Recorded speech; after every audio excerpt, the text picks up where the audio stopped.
Shut up and sit down. Good evening, ladies and gentlemen.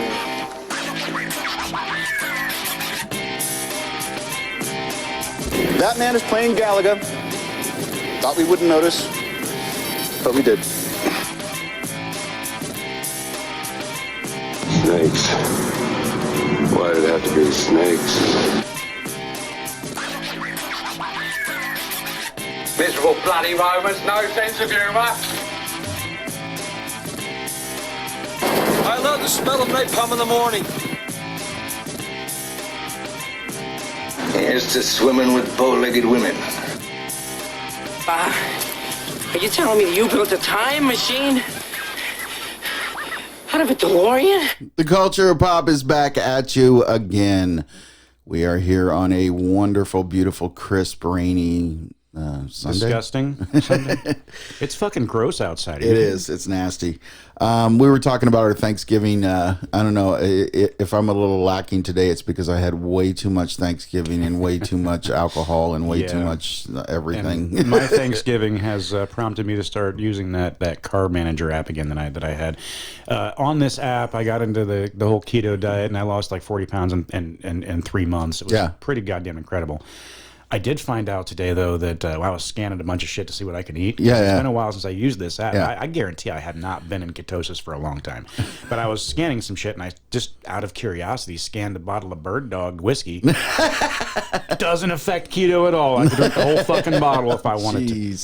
I won't. I was actually in a liquor store. Wife, I won't. But we went to, out of town, we went to Fort Wayne yesterday. And we actually stopped by a good liquor store. And I don't drink a whole lot.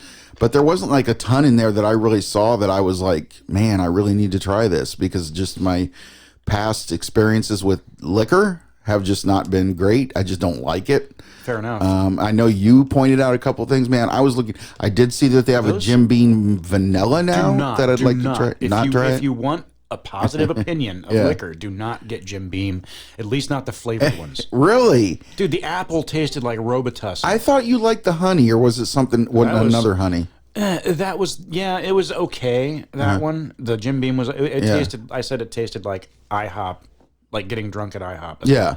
Yeah, that was about the only one that I could even stomach, though. If you want a good flavored whiskey, go with the Crown Royal. If you get the apple or the vanilla with the Crown Royal, those are fucking amazing. My buddy Shane, he has told me before on many occasions that the vanilla Crown Royal is the only whiskey he's ever had that he does not need a chaser with. Really? It's that good. And to me, the apple is my favorite because I can just drink that shit like water. That's good. Glug, glug, glug, you know?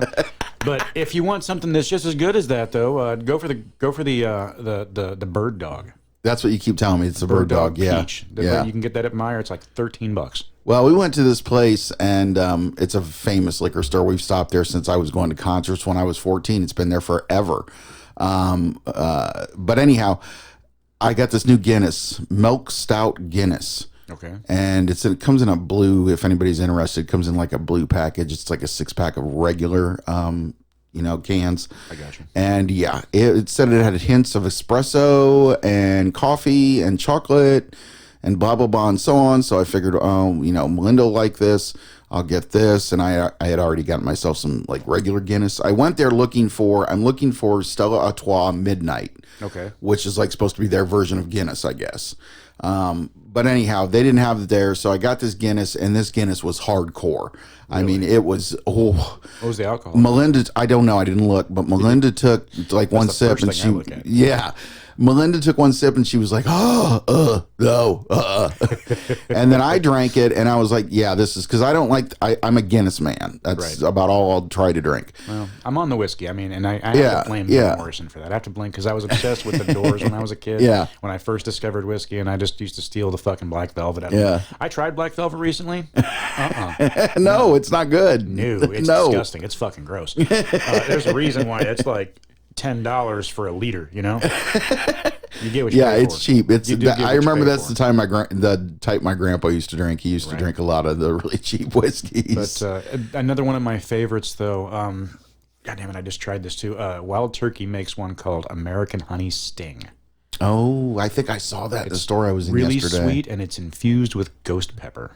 Yep, that is the one you told me about. You talked about that. Yep. That is some good. It's good on the way in. I mean, I wish I would have remembered that. I should have texted you when I was there last night and asked you, but I didn't even think about it. We were running around the store. But yeah, the Bird Dogs are really good. The Crown Royals are really good. Any of the flavored whiskeys except for the Jim Beam should be all right. Yeah. Like if you want to, even if you want to go with Jack Daniels, and if you can find the Jack Daniels Fire or the Tennessee Honey, or what was it? Fucking goddamn it! No, not the Honey. The Honey was the one I liked. I liked the Tennessee Honey. Yet. If you like the Tennessee Honey, I guarantee you're going to like all these other things. Yeah. All these other things. I stay away from the Jim Beam. It's like, nah. Yeah, that was one of the things when I used to drink when I was a kid. That and Jack Daniels, because it was cool. David Lee Roth drank Jack Daniels, and so did Motley Crue and everybody else. It was the apple. They did a Jack Daniels apple, but it was seasonal. I remember that. And you can't find it anymore. I got lucky enough to get a bottle though. Well, yes, enough. This is a good segue into liquor. Is a good segue into one of the things that I wanted to bitch about for a moment, and I don't know whether or not Fred is aware of this because I don't know how in touch you stay with musicality type shit. If you're talking new music, my wife's the expert. No, I'm talking Motley Crue. Have you heard about Motley Crue? Getting back together? Yeah. That's a load of shit. Really? I think it's a load of shit. I mean, they signed all these contracts supposedly saying they were never going to tour again. And now 5 years later, not even 5 years, well, I guess it's about 5 years. 5 years later, they're touring again. And one of my gripes is they've asked for $3.5 million for each show.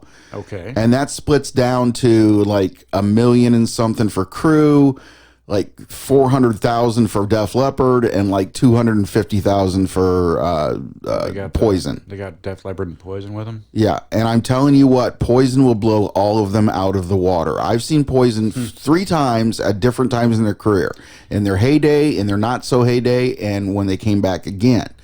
They're tight. They're on. Which one's last in the rotation? On point. I'm assuming that Poison's going to go first, and then Def Leppard, and then Motley Crue. So what you're saying is everybody's going to go home before the last 2 bands? I mean, I would. I mean, I've seen Def Leppard 4 times now, and I've seen Motley Crue 6 at least. And the thing is what was funny was they and I told Melinda this. There was a picture in Loudwire News coming off of Vince Neil's. I don't know if you've seen Vince lately, but he doesn't look too good. He looks like a giant ham just kind of running around the stage. I've heard people refer to him as the man who ate Vince Neil. Yeah. And there was a picture of him going in for surgery for Viking's disease on his hand. What the fuck is I don't know what it is. It's called Viking's disease. He's probably just getting his fucking shit tucked. That's what I'm thinking, and they're not saying that because there's no way that they're going to remove 3 whole pork roasts from him, and he's going to look fine. See, because I don't know if you remember this, but when they went on tour, not this last time when it was the end of the tour, but the tour before that, I think they did a whole VH1 special remaking Vince Neil. Where they gave him a fat suck, they gave him rehab, they gave him, and he came across a different person. It didn't stick then. Yeah, and I'm thinking just because what I've seen on stage recently, the clips that I've seen him doing solo work, he's the only one still out performing at least, though. I'll give him that. I mean, the rest of the guys are doing other stuff. Yeah. But he's actually performing night and day at fairs and places like that, and bars and all kinds of places. That's where you're supposed to start, not end. Yeah, I know. But just as bad as he's look, I just thought it was funny that I looked at Melinda and I was like, oh, holy shit. I said, he's going in for Viking surgery. I said, that's bullshit.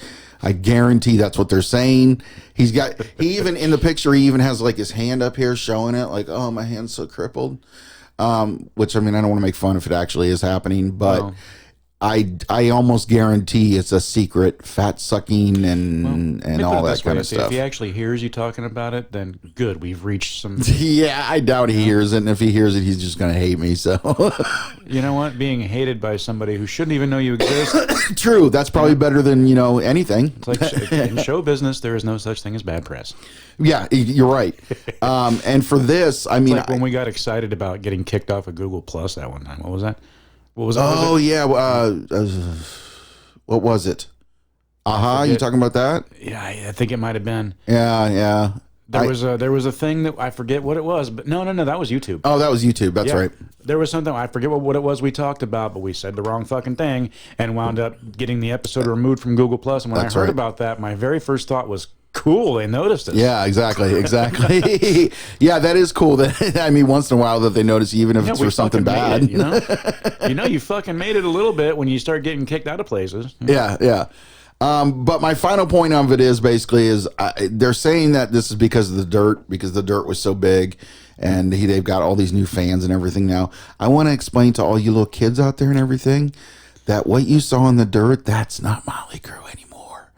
You're not going to see that Motley Crue on stage. You lost by about 30 years to see that Motley Crue on stage. They're about a step or two away from a Vegas residency right now. So. Yeah, which I'm surprised they haven't done yet. I'm surprised they wouldn't pick that over doing a tour, because it seems like it'd be more profitable. It just but sounds whatever. like they're too much in denial right now to admit that they've reached the end of their career and that's where they got to go next. Yeah, I think so. It's kind of weird.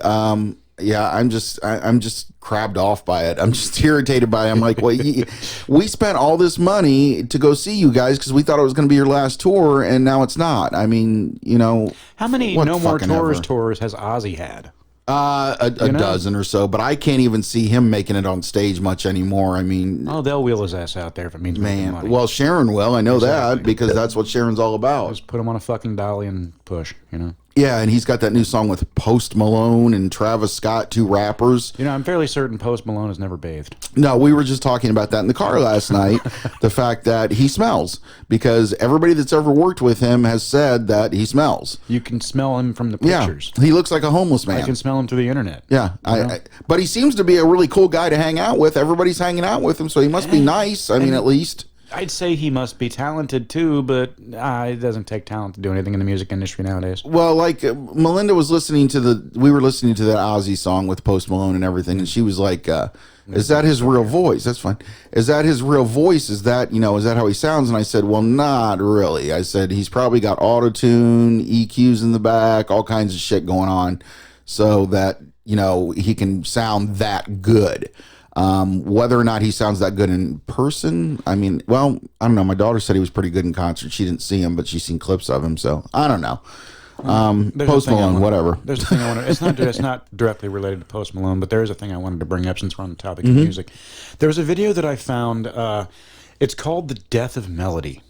We can't actually play the thing on here, but I'm going to recommend that you guys watch it. That everybody fucking watch it. The Death of Melody. The Death of Melody, because there's 4 parts to music. There's 4 parts to constructing music. There's melody, harmony, tone, color, I believe it's referred to as, and rhythm. Yeah. Okay. I don't know what the fuck was that? Star Citizen. What the hell's that? Gameplay demo. Star Citizen. We're sorry, we're talking about shit on our screen that just popped up. I can explain Star Citizen in a second. Okay, it looks fucking amazing. Okay, but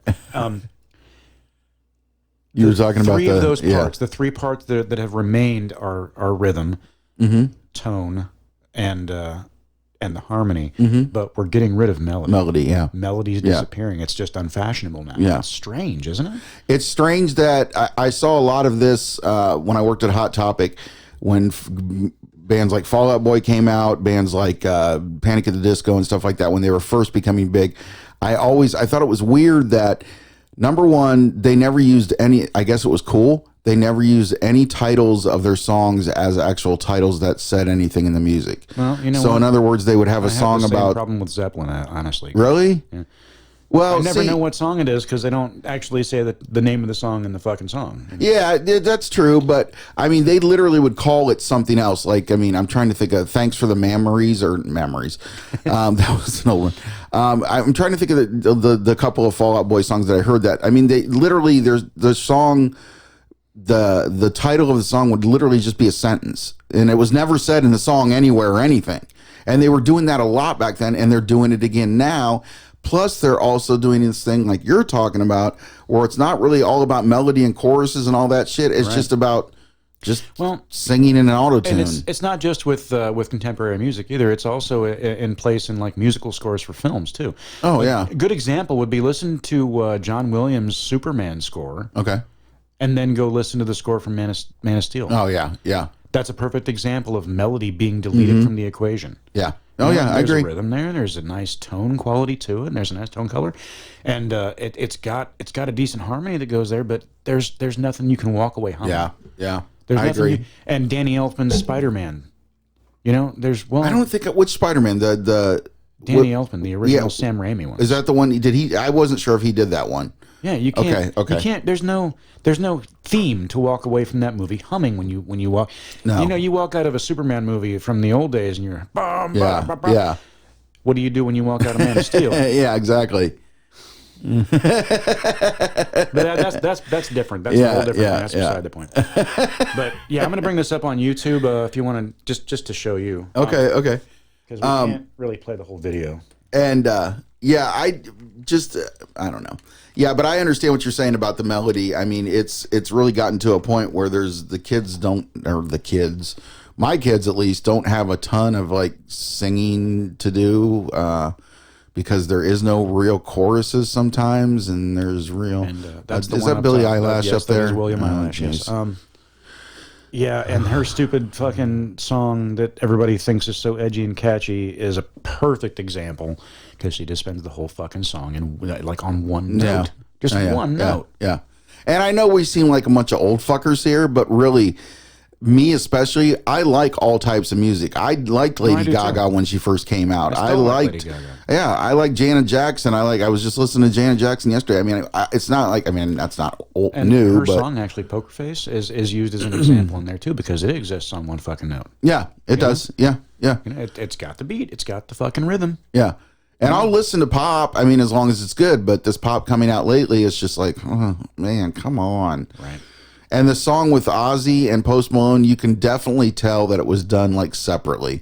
Like they all, I hate that. You could tell they all did separate tracks. They weren't even in the studio together. They were nowhere near each other. Yeah, it was probably all done across the interwebs and all that kind of shit. It's like, with proper editing, I could have a conversation with Jim Carrey if I wanted. Yeah, exactly. Oh yeah, yeah. We used to do that back in radio all the time, where we'd get these discs in, and it would have the other person, like a famous person supposedly talking, and then you would ask him questions. So what I like, and we did that in radio. They had like this, I forget what the site was called, but they had these soundboards on there with celebrities. Yeah. And they had like a Jack Black one that it was just all the audio clips were taken from the Tenacious D and album.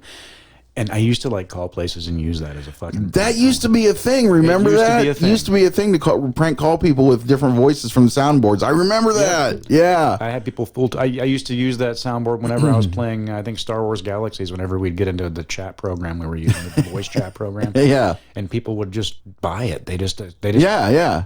And there's enough on there you can have whole conversations. Oh yeah, you can. It's hilarious. I can remember the videos that came out on YouTube back in the day of people doing that, and I thought it was hilarious. And I think my kids tried it a couple times too with their iPad or whatever. But yeah, that was definitely I recommend experience. Watching that. I recommend watching that. So Death of Melody, everybody, just look it up on YouTube. It's called Death of Melody, and give you a little key there. So what's Star Citizen? This looks like this is a new game. This is a game that you're probably not going to ever play. Okay. Unless you've got the highest end computer from 50 years from now. Okay. It stars Mark Hamill? Apparently, that's new to me. Wow, and Gillian Anderson. That is new to me. But it's not actually a first-person story game. Okay. Is it multiplayer or just... There's a game that's out right now, and they just got a huge update for it, too, that I've been playing since its release 3 years ago, actually, called No Man's Sky. Yeah, I have heard of that, actually. I've heard of No Man's Sky. I never played it, but I've heard of it. You have a spaceship, you fix your spaceship, you fly around the universe. There's like 18 quintillion planets. They use a mathematical algorithm to generate this entire universe, because otherwise it'd be impossible. Yeah. And this operates on the same basic premise. It's just more realistic and not as stylized. Oh, okay. Way more realistic and not quite as stylized. But I can play like a 1.5 minute long gameplay trailer here. Go ahead and play it. This was from E3. Well, I don't know if we'll see it, though. I don't know if I have it in the thing. Well, as long as we don't talk... Well, you can like put a thing on the video, right? I don't know. See if you can do that. If not, we're just basically talking over something nobody can see. Yeah, we're talking over I mean, the graphics look excellent already. It's pretty fucking amazing looking. I lament not having a decent computer. So, yeah, it's only for computer. I take it it's only for PC. For right now, yeah. I don't know. I imagine maybe someday, maybe PS5. Well, that'll hopefully... This does look amazing, though. The graphics look pretty cool. It's incredible. And all of it is what they call procedurally generated. Wow. Just like No Man's Sky, where like there's an algorithm that determines what should be where. Yeah. Difference is this universe is way more populated than the No Man's Sky universe. Wow.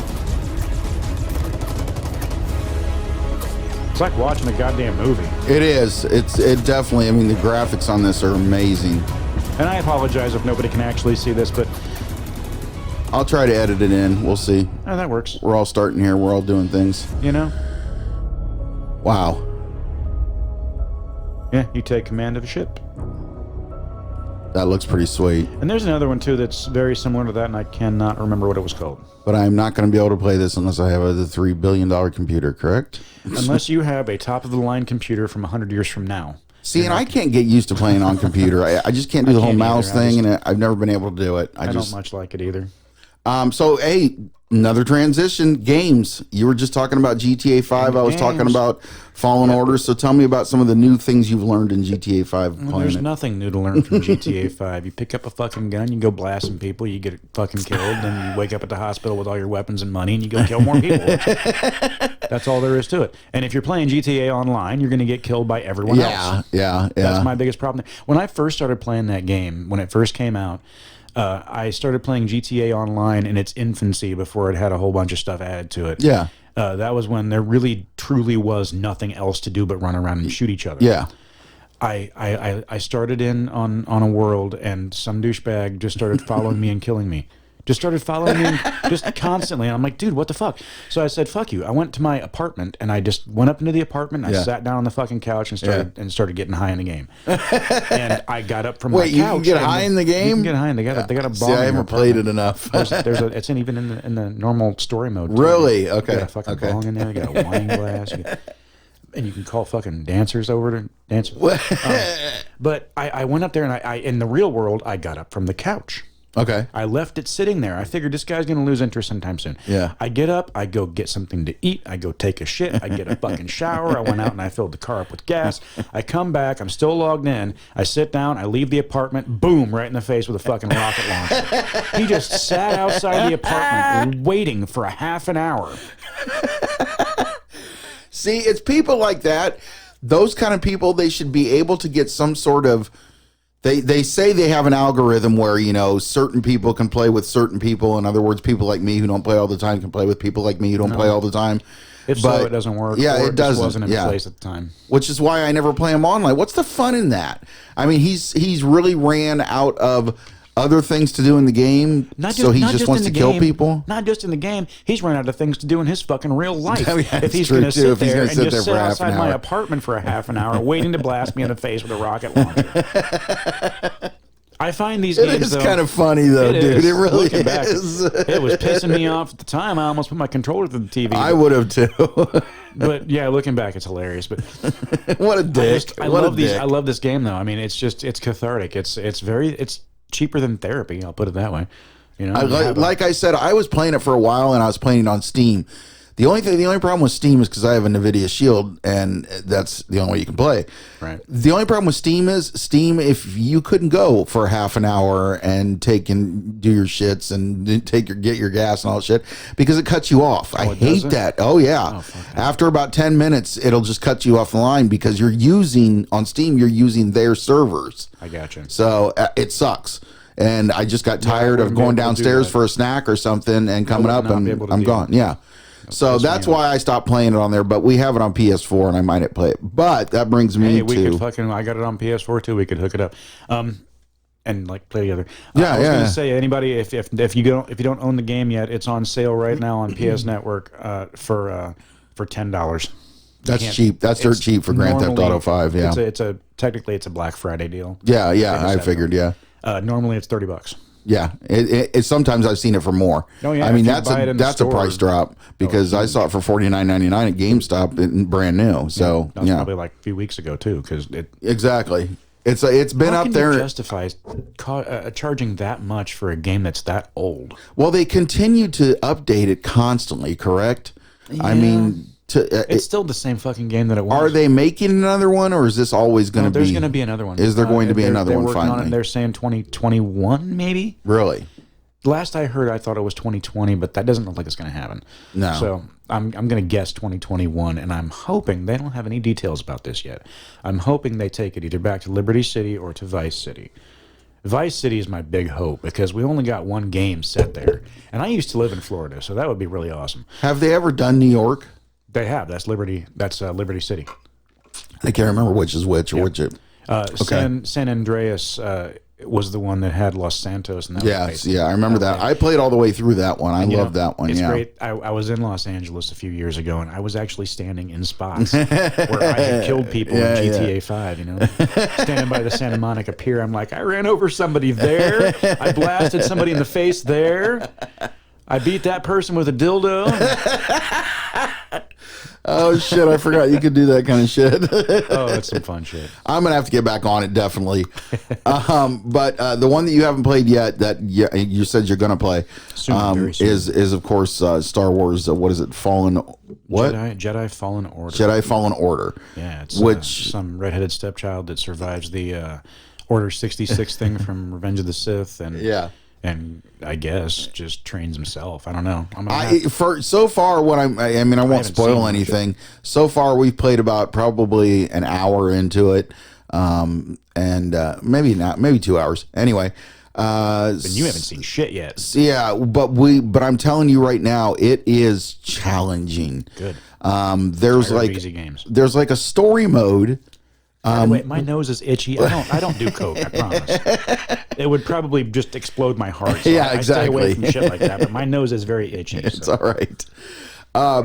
There's like a story mode, which I think is like a kids mode or something, where you can just kind of play through it barely. They've got something like that in the Baldur's Gate game that I'm playing, that D&D game. Yeah. With the second edition rules.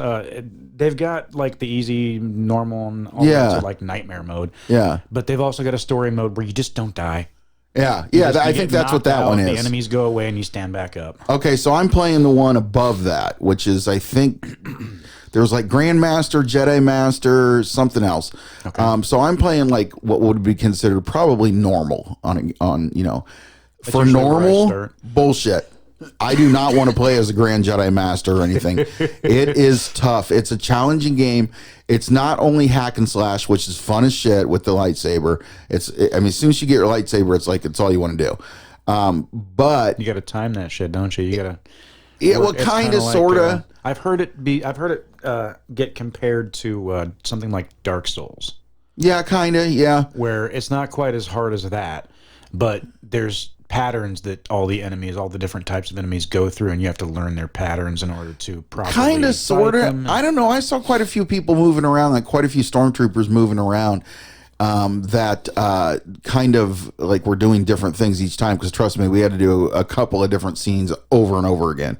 Yeah, one thing that's the toughest about it, where we had to stop the other day because we just got so aggravated, there's a lot of puzzles in it, which is cool. I do like that. A lot of like, not puzzles, but like, okay, I got to do this first and then do that next and then do this next for that to do this and for that, you know what I mean? Old school Tomb Raider shit. Yeah, exactly. Yeah. Like there's this section that we're in. Resident Evil, where you had to find the keys for the different doors. Exactly. They said it was a lot like Resident Evil. Like there's this huge ball or something that we got to get around, and that's what we got irritated by, because you have to get it in a certain spot, and you have to do it by closing off different wind tunnels and shit to make it blow the way you want it to blow. And I mean, that took so long. It was, and I was like, we got to shut this off. But I'm sure we'll get past it with some help from Google, probably. But yes, we live in the age of Google. Yeah, Google is your friend. But it's genuinely fun. It's the funnest. Good. It's the best Star Wars game I've played in some time. It definitely beats the shit out of Battlefield 1 and 2. Yeah, Battlefront. Yeah. I have the first Battlefront. I lost interest as soon as I found out how many different sexual positions my mom likes from 8-year-olds. Yeah, exactly. But yeah, I get you. I was disappointed in Battlefield 2 because I had heard over and over and over Battlefield. I keep calling it Battlefield. Battlefront 2, because it had a storyline. It had an actual single player mission. Right. And the single player mission took about 20 minutes. And I was like, boy, that was fucking fun. I mean, you got Like, to turn here's your first person fucking story mode. Shut the fuck up. Exactly, right? I'm like, this isn't a story mode at all. This is just like a little recess game I'm playing, you know? Fuck that. It was fun when it lasted, but like I said, 20 minutes at least it took me to go through. But this one's much better. I can't say I didn't enjoy the Battlefront games. I can't say I didn't enjoy them because there is something really, even if you're surrounded by a bunch of douchebags that jumped over from Call of Duty for a fucking day. Yeah. And I say DOODY. Even if you're surrounded by those assholes, it's still fun to see all these different settings. Like my favorite was Hoth. Yeah. You know, where you had to like take out the fucking walkers and Yep. shit. And Yep. I still there's remember just something about seeing those settings and existing within them during those battles that is fun. I just wish they could do it in a way that's more inclusive for people who aren't hardcore fucking FPS gamers. Yeah, you know, and because there was some fun in it because I do recall a time, and I used to have it. I screen recorded it. I think. Oh my god! I don't know whatever happened to it. You all right there? You need some tissues? It's not. There's no snot. This is one itchy. Every now and then, I don't know if anybody else feels. Every now and then, I just get this spot on the tip of my fucking nose. Oh yeah, I know what you're saying. That will not stop tickling. I'm not touching it. There's no cat hair this time, because that happens too. You know. Oh yeah, of course. We all have cats, and I have a dog, and yeah, I know exactly what that means. But isn't it funny how you can't even drop a piece of popcorn without it landing on cat hair and getting a piece of? It's so disgusting. It is. It's just everywhere. But I mean, you gotta love them, I guess. I had a shirt. I was trying to wear my my nice fitting Captain America shirt to the doctor when I went to see him, so he could see how thin I'd become. Yeah. And I said, okay, so I'm gonna leave this on the bed because the cats aren't allowed in the bedroom. Yeah. I'm gonna leave this on the bed until I'm ready to walk out the door. Then I'll put the shirt on and leave. That way I don't get cat hair all over it. 'Cause if I sit on the couch with this fucker, it's gonna be covered in 15 minutes. Yep. I put the shirt on, walked straight from the bedroom to the door and left. When I get there, they had me take the shirt off to do the EKG. And the entire time I'm looking down at it, I'm picking fucking cat hair. Oh yeah. The walk from the bedroom to the front door covered it in cat hair. Oh yeah. I've been there, done that. Trust me, plenty of times. It's like watching those little pellets go to the fucking center of the magnet. You know? Yeah. See, that's why I tend to always wear black because then none of that shit shows up, and I don't have to be worried about it. You must have a darker cat then, because yeah, we have a black cat and a black dog, so it doesn't show up I anywhere. have tons of white hairs all over the place. Oh yeah, white cat's That's dangerous. why I'm wearing this. I try to wear a different T-shirt every time. I do too. I mean, that's what you do when you're on YouTube, I guess. So. You know? I mean, I haven't had this shirt on for a while. I had a Thor T-shirt that I was going to wear that I haven't worn in a long time, and I remembered why as soon as I put it on, because it feels like a fucking piece of cardboard, you know. And it was cut for somebody with a much smaller shoulder set than I've got. So, nope, that ain't happening. Oh my God! Anyway, that's enough about. Or we can still keep talking about. I was just talking about Fallen Order, and well, we don't have it's a good game today. So it actually is a really good game, and I would suggest it. Yeah. I would suggest the game for anything. For every year, the mother-in-law sends whatever gift console. cards, video games, and Blu-ray. So oh yeah, I remember you telling me that. Yeah, this year she's sending the Marvel movies that we've missed, and she's going to also send Jedi Fallen Order. In fact, when the wife suggested that to her, she said, "I already ordered it." Yay, I wish I had somebody like a mother-in-law like that knew all that kind of shit that I liked. Right. I was just looking here to see what else. Aside from the other thing that I wanted to talk about too, if we're done with Fallen Order and all that jazz, is I know you probably don't know, but there's a new Creepshow out. Oh, the show, right? Yeah, and I'm a huge Creepshow fan. I love the first one. I don't think I've seen the second one. The second one's not that good. The third one's not that. The third one's horrible. It was made on a shoestring budget. I didn't know there was a third one. Yeah, it just says the name Creepshow. That's we watched it. the first one as part of our 31 Days of Horror. Okay. So you know what the first one looks like, right? It has that comic book look. Like the backgrounds are like bright blues, and they show all kinds of cool, all that stuff. That's the way this one was. 2 and 3 weren't like that at all. They got an all-star cast for this one, too? Not an all-star cast. It's actually a show. So you've got like 8 episodes, and in each episode there's two episodes. So you got 2 half-an-hour episodes. Stories. Yeah, 2 stories. Okay. And they're all filmed almost exactly like the other ones. Nice. Like comic book style. I gotta see this. What's it on? It's on Shudder. Which I don't have. But the thing is, right now, I know you're already spending money on Disney. Shudder has 3 months for $2.46. I'm about to get rid of Netflix, and I'll explain why in a moment. I think you did tell me that. All right, let me finish this. So it's $2.46 a month for the next 3 months. So I figure there's only 8 episodes. I'm already halfway through them, and then I'll cancel it. Because anything on Shudder. I mean, I know there's original stuff on Shudder, like that Nosferatu, which is starring the guy from Heroes and Star Trek, Zachary Quinto. Zachary Quinto, yes. And it's supposedly about the devil, or not the devil, but about a vampire. That's why it's called Nosferatu, but it's like spelled differently. It's like on the back of a license plate or something. That he drives around, and it's supposed to be really good. So I might give that a watch while I got Shudder for 3 months.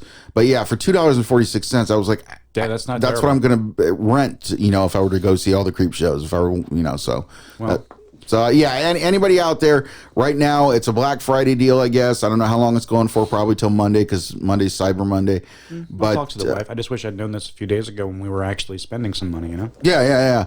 But yeah, and all you got to do is add it on your Amazon Prime.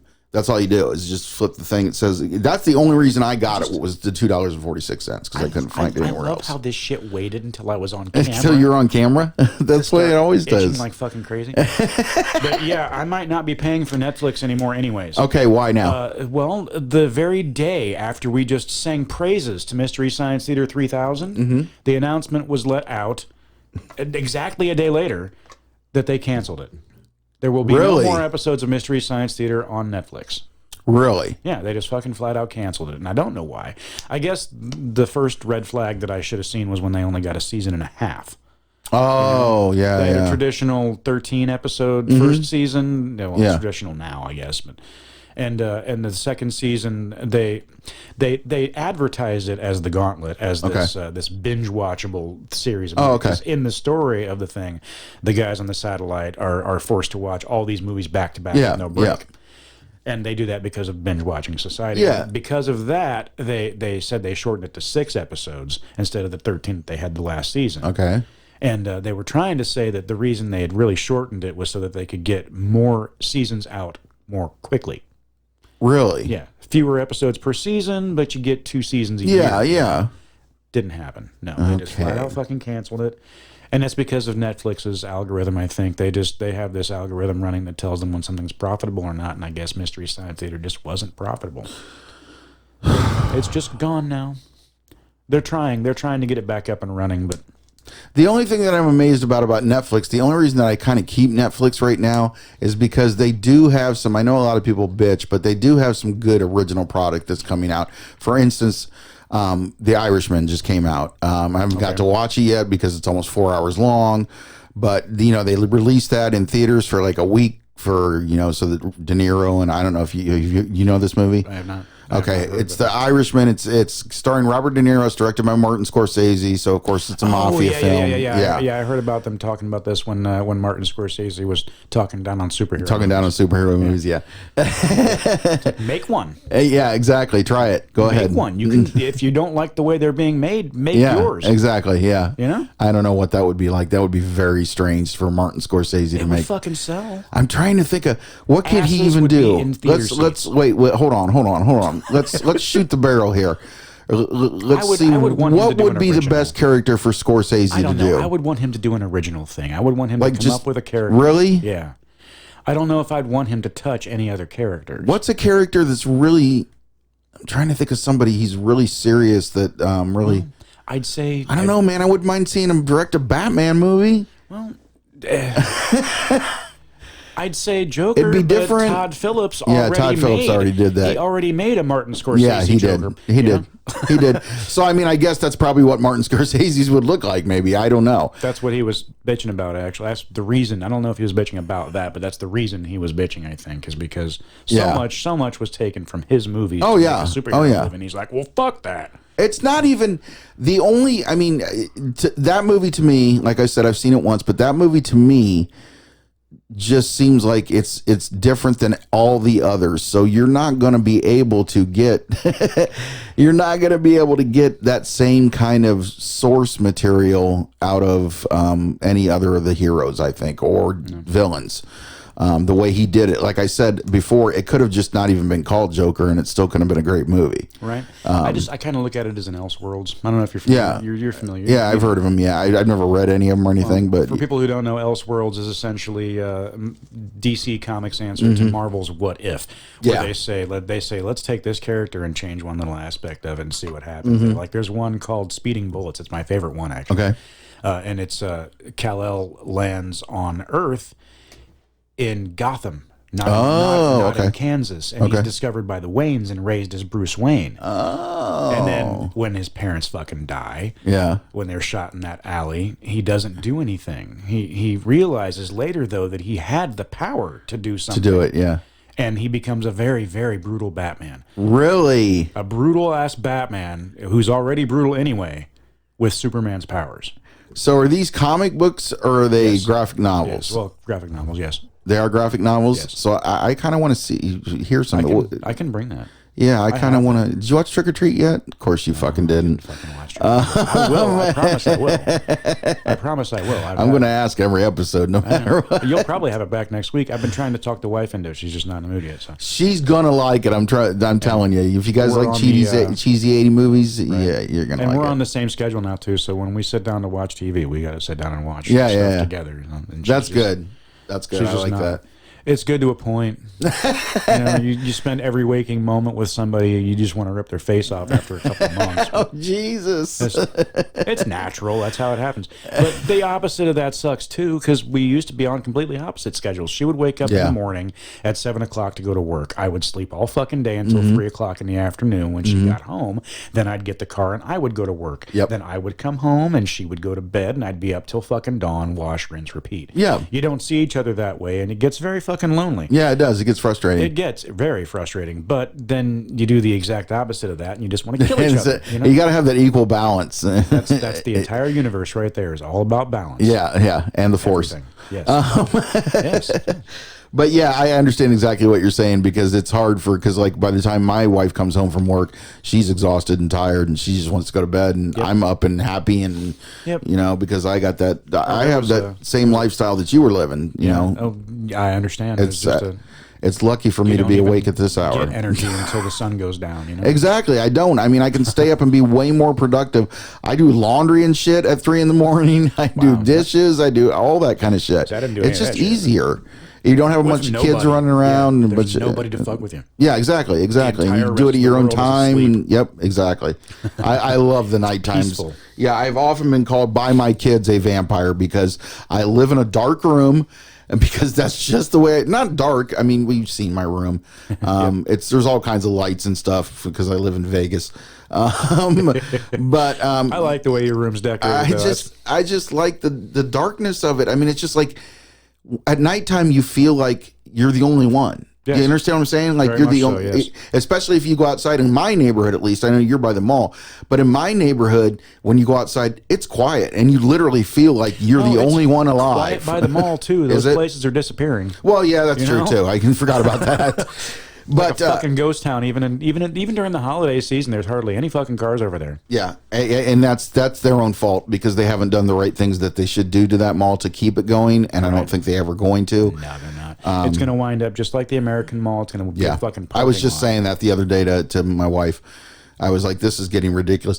Although now that I know you guys want to hear about this on a pop culture show, but I did go into the mall with 2 of my kids to get something. And I noticed that this year there's a ton of kiosks like Christmas. So they've really filled the middle of the mall up. You know what's funny? But the actual stores, I haven't been in there in a while. Yeah, it doesn't surprise me. There's nothing there anymore. That's why they're dying because there's nothing more there that you can't get on Amazon or wherever. I'll go in there to pre-order a game. I actually do like the process of pre-ordering games. Everybody tells you not to do that. Don't pre-order your games because you haven't played it yet. You don't know if it's going to be fucking good. Why you can give them all your money? Well, the reason I like to pre-order games is because it's easier to go in there every week and drop $5 on it. Yep. Than it is to go in there once and drop 70. Yeah, exactly. I agree completely. Yeah. At once. Yeah. You can plan it out better. Yeah. If it's not worthwhile, oh the fuck well. It's not like you can go someplace to rent them anymore. Yeah. Did you know the Joker's in the new Mortal Kombat, by the way? Yes. I think I'm going to buy it. It's on a Black Friday special right now. I think I might buy it. Terminator's in there right now. Yep. And who the fuck else? They just added Sindel. She was one of the characters from the old And there was another one I was interested in too. I can't remember. God damn it, it's gonna drive me nuts. Anyway. I even own the fucking thing. But, Did you buy it? no, yeah, we've owned it since it came out. That's one See, of the I waited for they came out with the collection that was like $30 and had everybody in it. Was what I was going to do. That's what I wanted to do with Injustice 2. I even told the wife that, and I'm sorry if you're listening to this. I appreciated the gift, but it bugged me. I said I don't want to buy the game right now. I want to wait until there's a complete edition. Yeah, with exactly. all the DLC added exactly for a discounted price. Yeah. And she heard me, but I guess she didn't remember that I said that. 'Cause she showed up on my birthday, and I was actually kind of grateful for it because she showed up with that. She showed up with that and Boondock Saints 2, and I couldn't complain. God, it's been so long since I've seen part 2. Right? God, those movies are amazing. I don't even know. There needs to be a third one. Let's have some fun with this here for a minute here. This is a question that I was going to ask you for the last 2 weeks, and I haven't been able to ask you, and it might get us somewhere, or it might it's just kind of a fantasy question. And we both know that we're both fans of Gene Siskel and Roger Ebert from way back. Yes.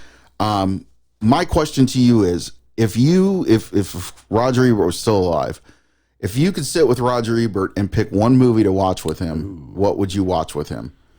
Do I pick one that I know is going to piss him off, or do I pick one that I... You pick whatever one. If you want to try to change his mind on something, or if you want to try to show him something that maybe he's not, anything, any movie, what would you pick? There haven't been too many times want that I've seen him change his mind. No. So I don't think I'd go that route.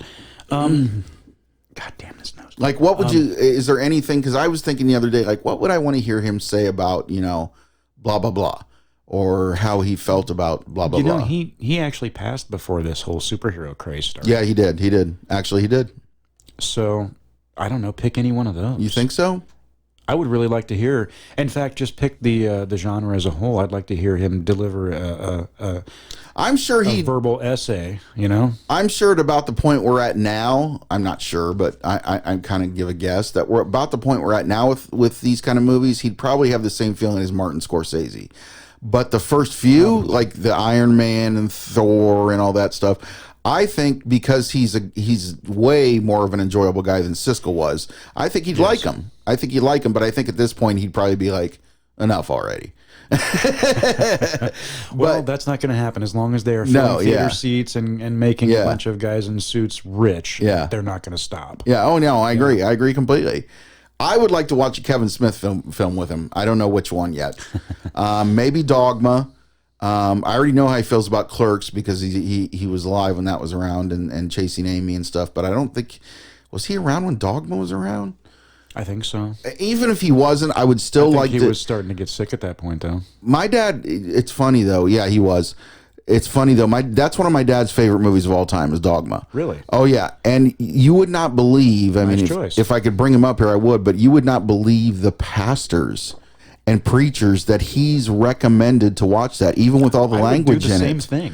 And they've liked it. They've understood it because there's a really deep meaning in that movie, more really so than It really is, and it's summed up perfectly by one of my favorite lines from any movie ever is spoken by Loki in the beginning of that movie when he's talking to the nun. Yeah, and he says, "Organized religion." I'm going to be paraphrasing here because I'm not going to do all the inflections that he did. In that yeah. But organized religion destroys who we are by inhibiting our actions and inhibiting our decisions out of fear of some intangible parent figure who shakes a finger at us from thousands of years ago and says, "Do it and I'll fucking spank you." Yep. I will never forget that line. Yep. It was my email signature for a while when that was a thing. Yeah. You know? Yeah.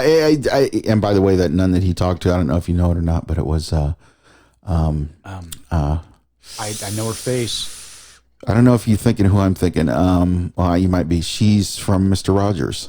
No, that's not what I was thinking. She was Lady Aberlin on Mr. Rogers. I don't know if you remember that, but other Kevin Smith movies. Yeah. The reason she was in that one originally was because they shot it in Pittsburgh, and she's from Pittsburgh because that's where Mr. Rogers is from. Right. That's where they filmed it, and I guess they put her in. But she's been in other of his movies since then. And I just think that's kind of cool to see somebody that I grew up as a kid. Yeah, and I like how he keeps throwing the same faces in there over and over. Yeah. And giving them different roles. Does he not? He must not own Dogma, I'm assuming, because you can't find it anywhere. You literally can't. You can only find it on the black market now. Well, that is when they Didn't they switch companies at that point? Something weird happened That was Miramax. with it. Yeah. That was Miramax. And I know it's a bitch to find. I don't even have a copy for myself anymore. I don't even know where it's at. I have a signed copy by him. That's actually the very first DVD I ever owned. Was it the Dogma? Really? Yep. Yes. Yes. I have a story to tell you later, but Oh, okay. It's odd to find. So if you guys have anywhere, leave a comment. You got any places that you have found it or whatever? Besides, you can't. But I've looked everywhere. You can't bitch about a movie that's got a shit monster in it. Oh, hell no. Of course not. Or Salma Hayek for that point. Right? No. No, I mean, everybody was good in that movie. And I just always thought it was a really cool thing that my dad had no balls, or not no balls, but no gumption about giving this to some pastors with That's awesome. Jay and Silent Bob, fuck this, fuck that, blah blah blah. I recommend it to everybody. Actually, I don't care. It's a great movie. It really is.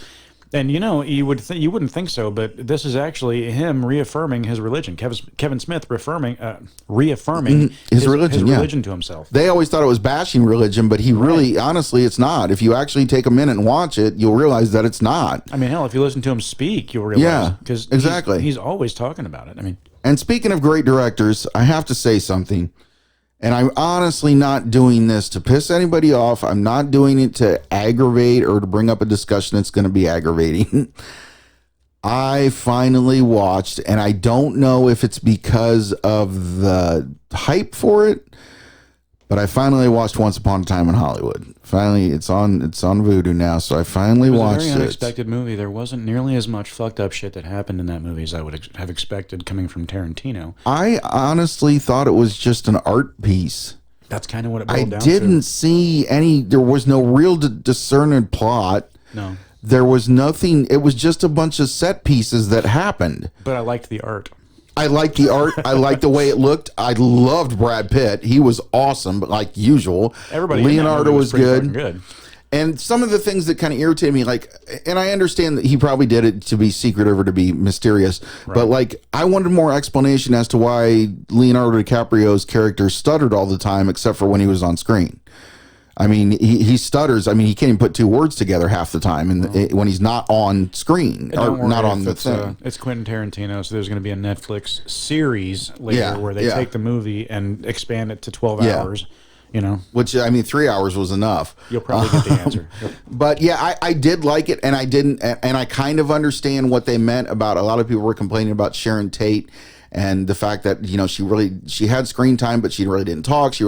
But I kind of get what they were saying. She was kind of supposed to be like, she was a red herring. She was like the essence of America and what it was in '69. Spoilers, by the way. But I think she was a red herring because people know the Sharon Tate story in relation to the Manson cult. Yeah. Well, see what and this is one of the things I realized in the movie when I was watching it was you could tell he was going for showing how true America died at that point when the Manson murders happened, because it really did, or at least Hollywood. Those murders had a huge impact on what people did and how they went about their business day to day in California and Hollywood. And if you look, you see that everybody's picking up hitchhikers. Throughout the whole movie, that's a central theme. The Manson kids hitchhiking, other people hitchhiking, people just getting in the car. I mean, there's one scene where Sharon Tate's going down and she just picks up a hitchhiker. It's like you start to realize all that was really cool and happy and fun, and then the Manson murders killed all that. And I think that's the point he was trying to put. And I think Sharon Tate was more of a symbolism of blonde, apple pie, America, blah blah blah, and you know what I mean. I think that's what he was intending. I think that's one of the things. I think he was intending doing what I was a lot talking about too, because you're expecting the worst to happen with this Sharon Tate character because the worst happened in real life. Mm-hmm. It just doesn't happen. It happens even worse to them, which is kind of cool. Which everybody knows in the movie by now, but which means that, in my mind, anyways, it takes place in a parallel universe. Yeah, and. But that's the other thing too, is that I'm going to tell you, it made more sense to me, and I'm going to kick you if you haven't seen this yet. What is it? Did you see Inglourious Bastards yet? You're gonna kick me. Oh my God. You got to watch it. Anyway, that ending made more sense. I won't spoil it for you unless you already know. But that ending know made anything about that It movie, was actually. revisionist history again. Just Hell, I didn't even know that Quentin Tarantino was involved in that until you guys told me. It's an amazing movie. It really is. It's probably one of his best, I think. But in that movie, he does his revisionist history again, where, you know, something didn't happen, but we all wanted it to happen that way. So he does that, and it makes sense in that movie. In this movie, when the guys go to the other house, it kind of doesn't. I mean, it's like, why? Why? It doesn't make sense why he did it. I mean, just so He was that probably Sharon very Tate wouldn't be drunk. killed, or He was probably very drunk, and he was thinking to himself, you know what?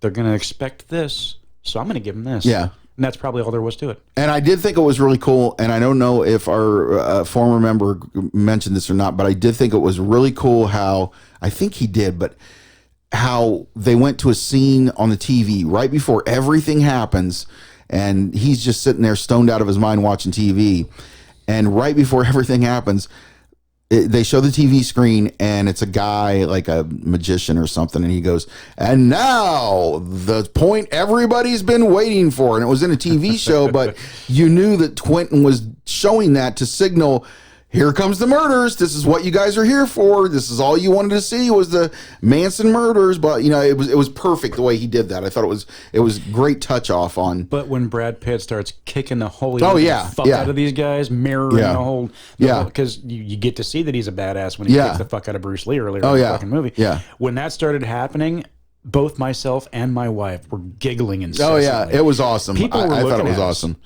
People in the theater were staring at us. I think that if you don't understand either Quentin Tarantino, The Evil Dead, I'm trying to mention some ones that have huge gore in them because my wife will not watch those. People will not understand why you're giggling at that. You're giggling at it because it's literally he's doing it because it's so over the top. Yep. That's the point. It was awesome. It's supposed to be over the top, and you're supposed to laugh at it. I loved I wasn't expecting that to happen. No, I wasn't either. And the things that they did to those people, I was like, holy shit, man, this is a horrifying. Well, the fucking hippies ain't okay. Yeah, exactly. Fucking hippies. But yeah, I appreciated all the acting in it. Of course, was on point. I mean, of course, as usual. And like you said, it was pretty to look at. When you've got pedigree like that, you can't not have the acting. Oh yeah, yeah. It's going to by default. Exactly. And the Kurt Russell thing really blew me away. I was really kind of hoping he was going to be his Stuntman Mike. Yeah, that would have been cool. He was kind of wearing the same type jacket though. He was. If he did, I think that was kind of a hint off to it. He but was Stuntman Mike's father or something because it did take place quite a bit before that. It could be. Yeah, you could be right. But nobody ever saw that movie anyway, so nobody's going to get it. Nope. I mean, except for me and Fred and probably a few other Quentin Tarantino fans. Huge build up to kill those girls in the beginning. And it was very upsetting to watch. Yeah, because you actually start to care about those people. Oh yeah, well that's the whole point. That is kind of the point, I guess. But which did you like better, Planet Terror or the other one? Definitely Death Proof. Death Proof. Yeah, it was a tighter movie. Yeah, it was. It was much better. It was more talk. It was more into the characters. It was very more Tarantino. Yeah. And it was very well constructed. Well, Planet Terror wasn't terrible. No, it wasn't. It was just a regular zombie movie. I mean, but with Robert Rodriguez's touch added, which was cool, which added a certain level of schlock that made it very, very memorable. I thought that was a missed opportunity. I think it was a huge missed opportunity that a lot of people did not go see that movie in the theaters the way it was supposed to be seen.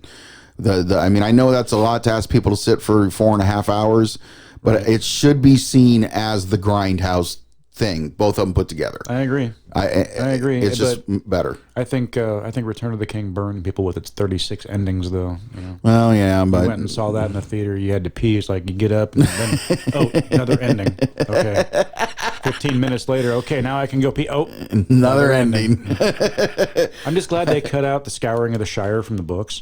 That was after all those endings. There was this whole other fucking chapter that had almost nothing to. I didn't even read it. Yeah. Because I stopped where the movie stopped. Okay. But there's this whole big, long chapter at the very fucking end of the book called The Scouring of the Shire. Yeah. And it just goes on and on and on and on. And that's just how Tolkien wrote.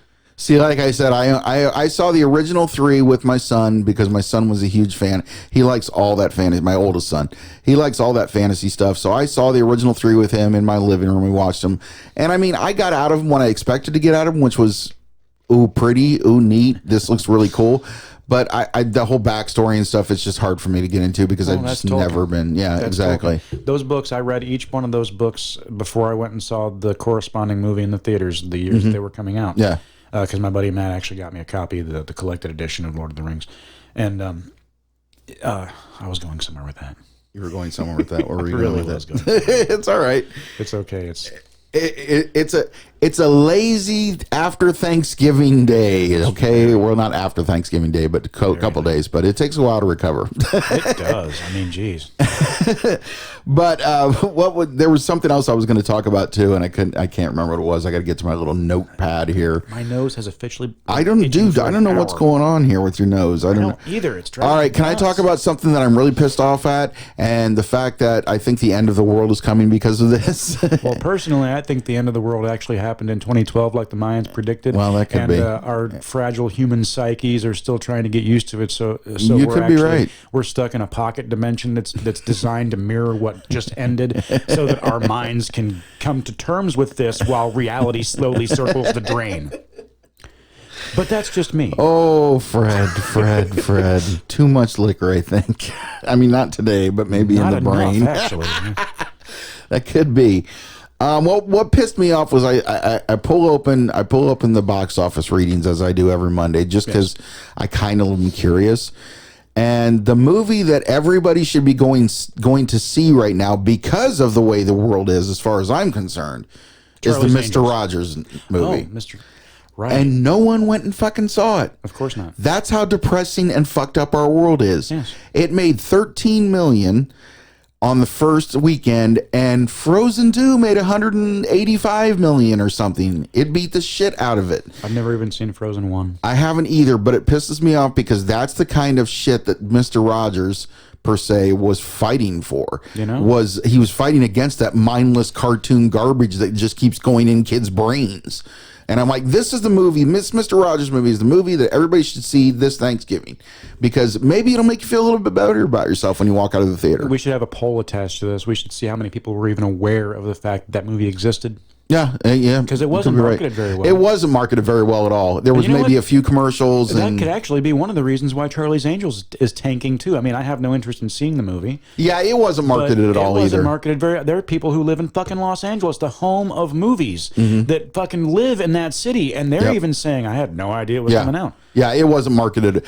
And the thing, I don't know if it had any bearance on the fact that Terminator was marketed very well and it flopped, and maybe they just decided let's not put as much marketing into this one, because you got to know that it was going to flop. I mean, are they that stupid that they think that we're going to catch on sometime to these shitty movies? Or there's an agenda behind it? Well, there is an agenda behind it. Obviously, we've talked about I'm saying that. There's an agenda within the movie itself. I'm also saying the reason why it flopped could have been orchestrated by an opposite agenda on the outside. You could be right. Yeah. It all comes down to money.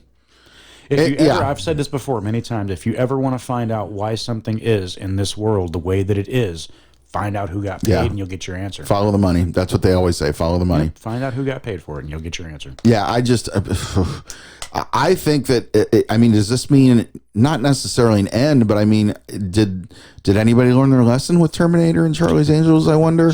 No. I mean, because it was so bad. Well, maybe for the time being, but if you give it about a decade, maybe, we'll be right back where we are because we keep doing it. There's so many new stories. For instance, one of the movies that I was going to talk about last week, there's really, hey guys out there, it's not just what's playing at the theater.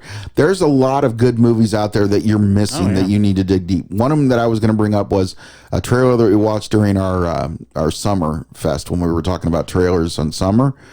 And it was The Art of Self-Defense with Jesse Eisenberg. You just added that onto your voodoo like this last week. Movie, this movie is very, very good. Yeah? It has a huge plot twist that's you don't even see coming.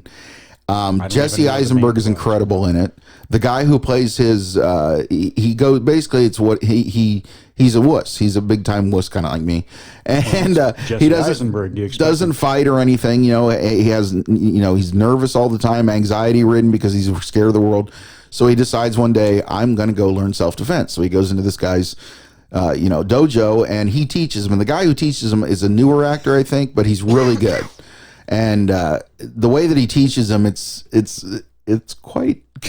It makes him, it changes him a lot, Miyagi. and I'm not going to get into it a lot because there's a lot of really cool, like, kind of surprises about it, and then the twist ending's basically good. not Miyagi then.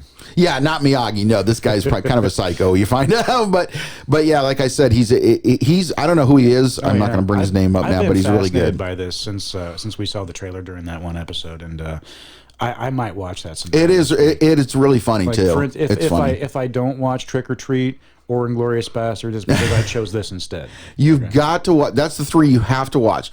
Trick or Treat, Inglourious Basterds, definitely. I can't believe you haven't seen that. I mean, I understand you didn't know it was what do you call it?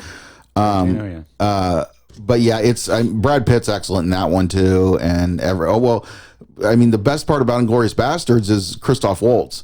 I mean, there's a scene in the movie, and I want you to tell me if you feel the same way. There's a scene in the movie at the very beginning, first 15 minutes of the movie, and there's nothing going on except for people talking, but it's one of the most tense, the way Christoph Waltz handles it as a Nazi commander, and he's talking to this Jewish man. He's not a Jewish man. He's hiding Jews. That's Tarantino's gift, though, isn't it? Yeah, but I fell in love with Christoph Waltz in that first 15 minutes of the movie. He's not done much since, but yeah, well, he did Django. He did Django Unchained, so he was in that, and he's good in that. Yeah, but who was he? So I got a face.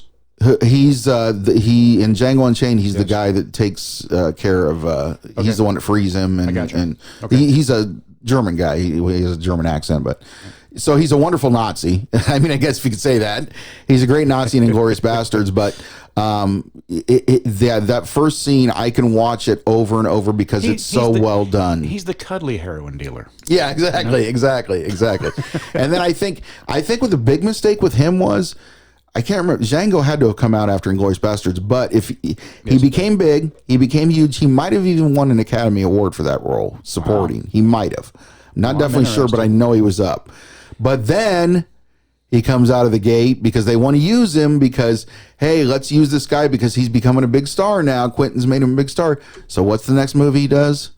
The Green fucking Hornet. And we all know how that ended up. Actually, I never watched it. I saw the trailers for it, and I said, eh. I even like Seth Rogen, too. But yeah, it was all right. I watched it once. It was all right for what it was. And I think the only reason that I watched it is because Fred has a horrible coke problem. And I just thought I'd slip that in there. What the hell's going on with this? Fred has a coke problem, and Epstein didn't kill himself. All right, anyway. There it is. No, just kidding. Yeah, just watching Inglourious Basterds, man. You've got to. It's so good. It's so good. I wanted to get into to something else, but we don't have time today. Oh yeah, we're way over. Holy shit! Yeah, we're over. We actually didn't have a show prepared today, and this is what I like about it, because Fred and I really don't talk through the week, which I kind of do on purpose. Not me and Fred have been friends forever, but it's kind of cool to just sit here and chat. Yeah, it builds up when we chat about and then shit. we let it all out. Yeah, exactly. And there was one thing that I was bringing up before the show that I wanted to talk about, and it's this production company. It's a very independent production company called Dead Gentleman Productions. Okay. And they're essentially gamers that make movies about gamers. Yes. So movies for gamers by gamers. Yes. They're fucking hilarious. I don't want to get into it. I want to say. You want to wait? Is this the gamer thing that you were talking about before? That might be a good idea for us to wait till next week, because I might watch at least one or two of them if I have time. Hey, that works. Sure. That works. And I'll tell you what, if you do that, I'll watch Trick or Treat. Yeah, I'm sure you will. I believe it when I see it. I will. It's only an hour and a half. I'm telling you what, once you watch it, you'll be like... Thanksgiving week. I just haven't had time. I know. But once you watch it, I think you and Nicole will both be like, wow, that was cheesy as fuck and kind of fucking cool. Because it's kind of full. We don't have anything else to watch tonight, so fuck it. And like I said, Inglourious Basterds, and what was the other one? I don't know, but I'm going to chop my nose off and get a new one. Hopefully I'll have a review or something about the Irishman. Oh, by the way, our buddy Chris Stuckman, not our buddy, but we wish he was our buddy, He's making a movie too right now. So check out Chris That doesn't Stuckman's surprise channel. me. That's been one of his goals for a very long time. Yeah. I've been following this guy. I want to get he has a book out right now too. What? He wrote a book? He wrote a book. Are you kidding me? And I forget what it's called. I'm gonna have to look it up then. I can look it up right now. Yeah, we'll look it up real quick, and I'll get to the goodbyes. But anyway, yeah, Chris Stuckman's got a movie out. If you guys don't know, I might decide to put a link to one of Chris Stuckman's reviews because he's had quite a few lately, and he's probably kind of like our go-to guy because he thinks kind of the same way me and Fred do. But Fred's looking up the book right now. I didn't even know he had a book. Let's see, Chris Stuckman on Amazon. The Film Buff's bucket list. He's got has three books. Wow. So They're not if you very expensive. Anime Impact, which I wouldn't be interested in. I don't know if you would be, but the Film Buff's bucket list, I definitely need to check out. Comic book movies. I can count the anime on one hand that I actually enjoy and have fingers left over. Okay. I wasn't sure if you were into that or not. I mean, I don't discount entire genres. You know, I mean, there are some country songs that I like. Yeah. Oh no, yeah. But my youngest stepdaughter is like, she's way into anime now. She's like 12 and she's big time in anime. It was specifically this one though, the Film Buff's bucket list. That actually looks good. These look like the kind of movies. These look like the kind of books that Roger Ebert used to write. His best of books and that kind of stuff. But yeah, I had no. How long ago was that written? I mean, God, this guy's an author and everything. Not too long ago. Chris Stuckman, if you're out there, we'd love to have you on the show. We know we're not high enough in standards for probably a guy like you, but we'd love to have you on. Looks like 2016. All right, so if you're looking for some Chris Stuckman stuff, go check out his channel. And he's got a couple of books if you like him on the interwebs. Yep, and he's the one that had that Star Wars analysis video that you. Yeah, I did watch that, and it was excellent. Right, but that, like I said, that wasn't the picture I was talking about. I just want to make that note. Yes, I was talking about the picture of the table read. Oh, and I thought, if he's there, he must be in it. Why would they have him? Talking about the picture that got leaked where he was in full Jedi. Yeah, no. The picture I was talking about was that first original black and white photo came out with the whole table read, and I was like, well, he's fucking there. He's got to be in the movie. Well, he wasn't. I got you. I guess after the picture taken, he just got up and then left. Actually, I'm gone. I think during that table read, if I'm not mistaken, I think he was narrating. Yes, that's right. He was doing all the. He was just kind of there and doing the narrative. Yeah, he was doing like, and the Millennium Falcon takes off and stuff like. Yeah, the what do they call it in the script? The scene. Yeah. Whatever. Anyway, yeah, I think you're right. I think he was narrating. I do remember saying that. And he was just there as a red herring through everybody. Yeah, that kind of pissed me off. But anyway. Enough about The Last Jedi and all that bullshit. And good show, as usual. And we thank you guys for all the views you give us. As they really do mean a lot. And you keep guys, watching it, we'll keep making it. Yeah, and we're going to make it no matter what. You know what? Even if you don't watch it, we're still going to keep making it because this shit's fun. It's fun. It's fun as hell. So anyway, I think that's it for the day. And another episode down. And hey, thanks for watching. Yes. Thanks for watching and thanks for joining us and we got a couple more likes actually on this episode, which we didn't even ask for. So on the old episode. So hey, cool. Very nice. Anyway, everybody have a good week and we will see you next week. Have fun.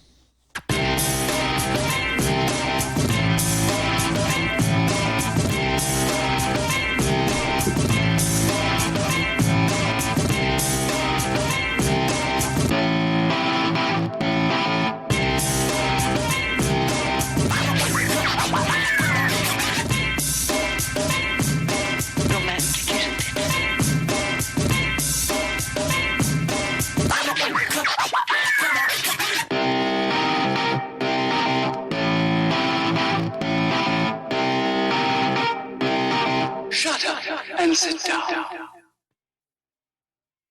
Anything you'd like to say in conclusion? These evil people have just got to be stopped.